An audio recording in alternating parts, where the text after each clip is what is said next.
Et moi, je suis avec vous tous les jours jusqu'à la fin des temps. Matthieu 28, 20.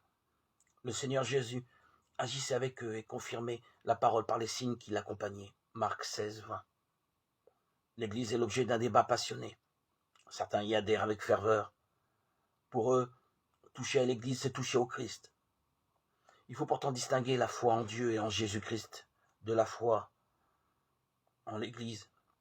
Le croyant se donne à Dieu, au Christ, et cette foi se vit en Église. Mais on ne se donne pas à l'Église. D'autres refusent l'Église pour eux, elle n'a rien à voir avec le Christ. Pourtant, c'est bien l'Église qui a écrit les livres de l'Évangile.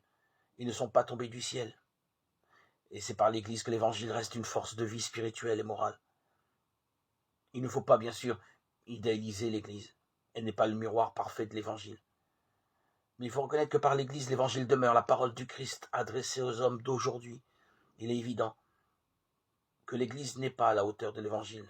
Cette part d'humanité a les lourdeurs et les avantages de toute organisation humaine. Au-delà des apparences, la foi découvre des secrets invisibles. Dieu est là, le Christ est là, dans cette église, cette assemblée, cette paroisse. Les chrétiens et les juifs croient malgré les impressions contraires que Dieu agit et parle dans l'histoire. Les chrétiens croient que le Fils de Dieu a pris visage d'homme en Jésus de Nazareth.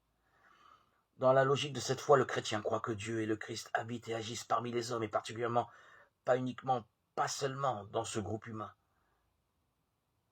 que l'on appelle Église.